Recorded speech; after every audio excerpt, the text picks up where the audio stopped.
Assalamualaikum warahmatullahi wabarakatuh. Perkenalkan, nama saya Muhammad Kafarif Farida. Saya akan menjelaskan tentang materi kimia hijau. Pengertian kimia hijau.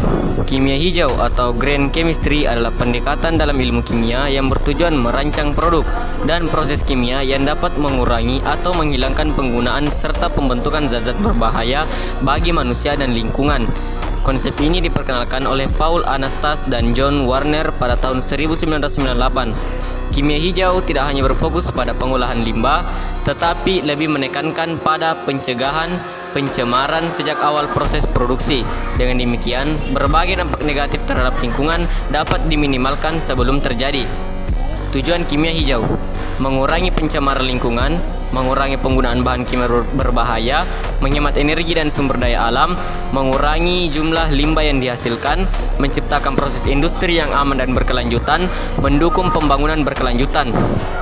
Latar belakang kimia hijau. Perkembangan industri dan teknologi memberikan banyak manfaat bagi kehidupan manusia.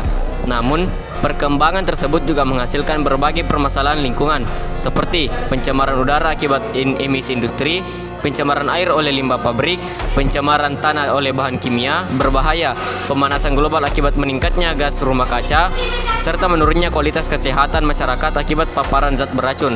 Untuk mengatasi masalah tersebut, para ilmuwan mengembangkan konsep kimia hijau sebagai solusi agar kegiatan industri tetap berjalan tanpa merusak lingkungan. Ada 12 prinsip-prinsip kimia hijau. Terdapat 12 prinsip kimia hijau yang menjadi pedoman dalam menciptakan proses dan produk yang lebih ramah lingkungan. 1. Pencegahan limbah atau prevention. Lebih baik mencegah terbentuknya limbah daripada membersihkan atau mengolah limbah setelah terbentuk. Contoh, menggunakan bahan baku secara efisien agar tidak menghasilkan banyak sisa produksi. 2. Ekonomi atom atau atom ekonomi. Proses kimia harus dirancang agar sebanyak mungkin atom dari bahan baku masuk ke produk akhir sehingga limbah dapat diminimalkan. Contohnya, reaksi yang memanfaatkan seluruh atom bereaksi menjadi produk. Ketiga, sintesis kimia yang lebih aman atau less hazardous chemical synthesis.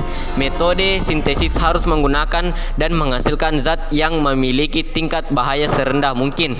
Contohnya, mengganti reagen beracun dengan bahan yang lebih aman.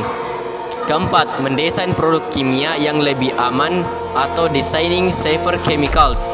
Produk yang dihasilkan harus tetap efektif tetapi memiliki dampak negatif yang minimal terhadap manusia dan lingkungan. Contohnya, deterjen yang mudah terurai di alam. Yang kelima, pelarut dan bahan tambahan yang lebih aman atau safer solvents and auxiliaries. Penggunaan pelarut dan bahan tambahan harus diminimalkan atau diganti dengan bahan yang lebih aman. Contohnya, menggunakan air sebagai pelarut.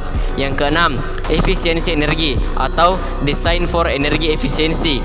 Kebutuhan energi dalam proses kimia harus ditekan seminimal mungkin. Contohnya, melakukan reaksi pada suhu ruang tanpa pemanasan berlebih. Yang ketujuh, penggunaan bahan baku terbarukan atau use of renewable feedstocks. Bahan baku yang digunakan sebaiknya berasal dari sumber daya yang dapat diperbarui. Contoh, bioetanol dari tebu atau singkong. Yang kedelapan, mengurangi derivatisasi atau reduce derivatives. Menghindari langkah tambahan yang tidak perlu dalam proses sintesis karena terdapat menghasilkan limbah dan meningkatkan penggunaan energi. Contohnya, mengurangi penggunaan gugus pelindung dalam sintesis organik. Yang kesembilan, penggunaan katalis atau katalsis. Katalis digunakan untuk mempercepat reaksi tanpa ikut habis bereaksi sehingga lebih efisien dibandingkan bereaksi biasa. Contohnya, penggunaan enzim dalam industri makanan. Yang kesepuluh, mendesain produk yang mudah terurai atau design for degradation. Produk harus dapat terurai menjadi zat yang tidak berbahaya setelah digunakan. Contohnya, plastik biodegradable. Yang ke-11, analisis real time untuk pencegahan pencemaran atau real time analysis for pollution prevention. Pemantauan proses dilakukan secara langsung untuk mencegah terbentuknya zat berbahaya. Contohnya, sensor otomatis pada proses produksi industri. Yang ke-12, kimia yang lebih aman untuk pencegahan kecelakaan atau inherently safer chemistry for accident prevention. Pemilihan bahan dan metode harus meminimalkan resiko kebakaran, ledakan, dan kecelakaan lainnya. Contohnya, menggunakan bahan yang tidak mudah terbakar. Manfaat kimia hijau bagi lingkungan: mengurangi pencemaran udara, air dan tanah, mengurangi limbah beracun, menjaga keseimbangan ekosistem. Bagi industri, mengurangi biaya produksi, meningkatkan efisiensi penggunaan bahan baku, serta menghemat energi. Bagi masyarakat, mengurangi risiko penyakit akibat bahan kimia berbahaya, menciptakan lingkungan yang lebih sehat dan bersih, meningkatkan kualitas hidup. Contoh penerapan kimia hijau: Biofuel adalah bahan bakar yang berasal dari biomasa atau bahan organik yang dapat diperbarui. Contohnya, bioetanol, biodiesel. Manfaatnya, mengurangi ketergantungan pada bahan bakar fosil, mengurangi emisi karbon. Yang kedua, plastik biodegradable. Plastik yang dapat diuraikan oleh mikroorganisme sehingga tidak menumpuk sebagai sampah. Bahan pembuatnya, pati jagung, singkong, dan tebu. Manfaat: mengurangi pencemaran akibat sampah plastik.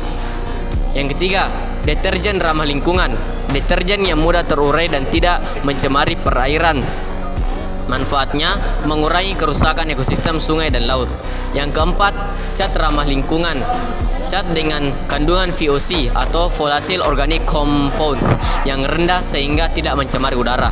Yang kelima, pengolahan air limbah menggunakan proses kimia yang aman untuk mengurangi zat pencemar sebelum air dibuang ke lingkungan.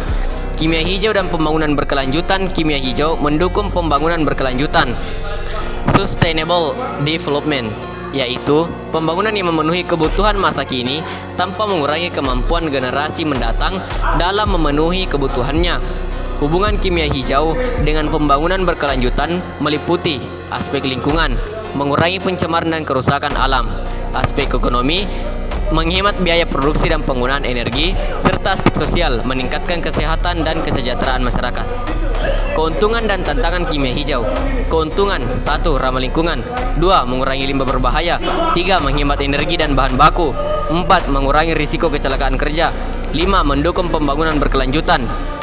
Untuk tantangannya: 1. Membutuhkan biaya penelitian yang cukup besar. 2. Tidak semua industri siap menerapkan teknologi hijau. 3. Membutuhkan tenaga ahli yang terampil. 4. Beberapa teknologi ramah lingkungan masih dalam tahap pengembangan. Kesimpulannya, kimia hijau adalah pendekatan dalam ilmu kimia yang bertujuan mengurangi dampak negatif proses dan produk kimia terhadap manusia serta lingkungan.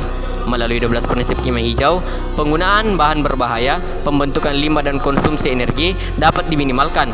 Penerapan kimia hijau pada berbagai bidang seperti biofuel, plastik biodegradable, deterjen ramah lingkungan, dan pengolahan limbah menjadi langkah penting dalam mewujudkan pembangunan berkelanjutan dan menjaga melestarikan lingkungan bagi generasi sekarang maupun generasi mendatang. Dan sekian penjelasan dari saya.